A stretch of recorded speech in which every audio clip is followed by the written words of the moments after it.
Okay, here we go. Hollywood sucks. Yeah, I'm gonna make this review.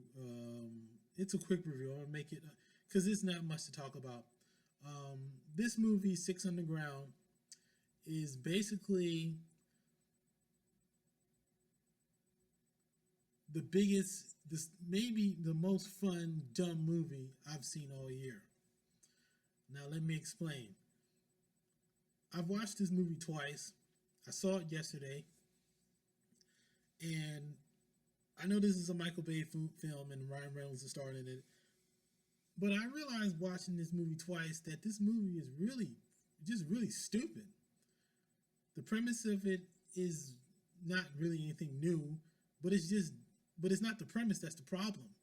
It's really the plot, the storyline, which is really non-existent.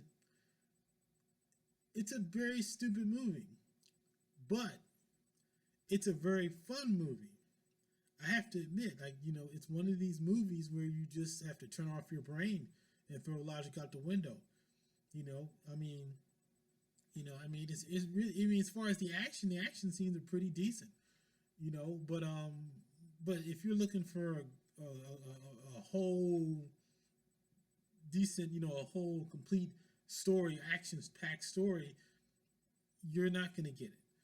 This movie is really just, I would say this is just Michael Bay's vanity project. He just wanted to do a movie where he can be as outrageous and as over the top as he can be, and he got Deadpool to star in the movie. Like I said, basically the premise of the movie, I'm sure you know by now, it's basically like a sort of like an A Team or Avengers, James Bond esque type of movie where he recruits all these guys. And the characters themselves are not really that bad. There's just not much going on. The only character is probably the number 7 character, the guy he was in Straight Outta Compton. I think his name's Corey Hawkins. Yeah, he was pretty good. The Mexican guy, he was pretty good. I don't know his name, but he was pretty good. I think he was 3 or 4, whatever. Because the characters didn't even have names; they had numbers.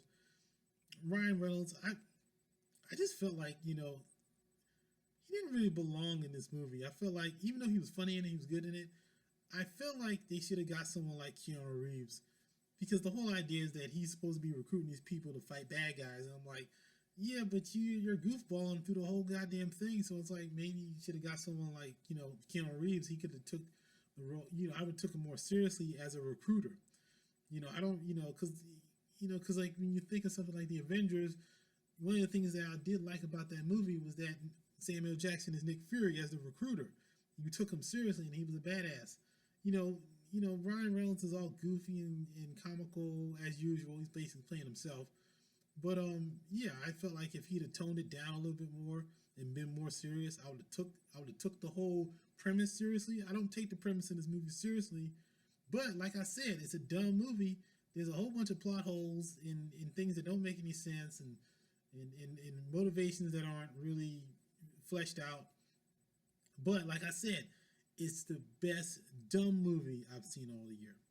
I've seen some dumb movies, at least this movie was fun to watch. And I remember turning it on. I remember the minute that they started with the chase scene. I'm like, okay, Michael Bay's getting this thing rolling. He's not even going to try to tell you a story, you know. And another thing about this movie is that the whole premise of them faking their deaths is really kind of redundant and stupid, because there's really no purpose of them faking their deaths, because I think they could have accomplished the same outcome in this story and they still would have been alive.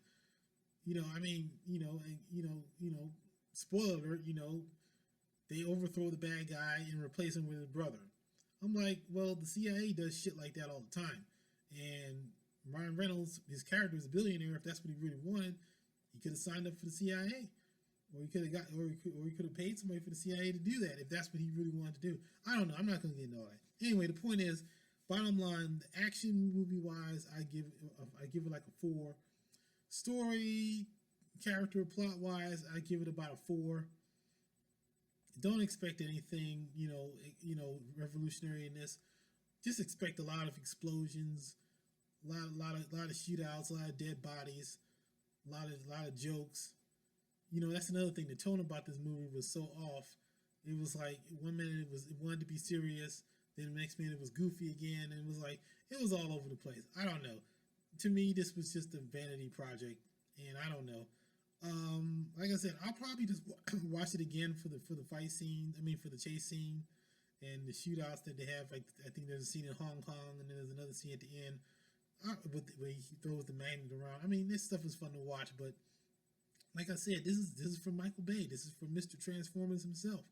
So I don't expect anything. I didn't expect anything new or original or fresh. So, like I said, if you're into the car, if you're a big Michael Bay fan or Ryan Reynolds fan, you'll probably love this movie. But if you're not, it's not for you. All right. Yeah, like I said, it's just dumb. This is about as dumb as they come as far as the movies I've seen all year. But like I said, it wasn't boring. Like I said, Michael Bay that $150 million budget, he put every dime into it. That's all I'm gonna say. Yeah, that's why I said action wise the movie's a 4, but story wise it's probably like probably maybe 2 stars. I'm being nice there. So that's how I would judge the movie. Action wise, it's 4 stars. Story, plot, character wise, it's probably a 2. That's my rating on it. All right, Hollywood sucks out.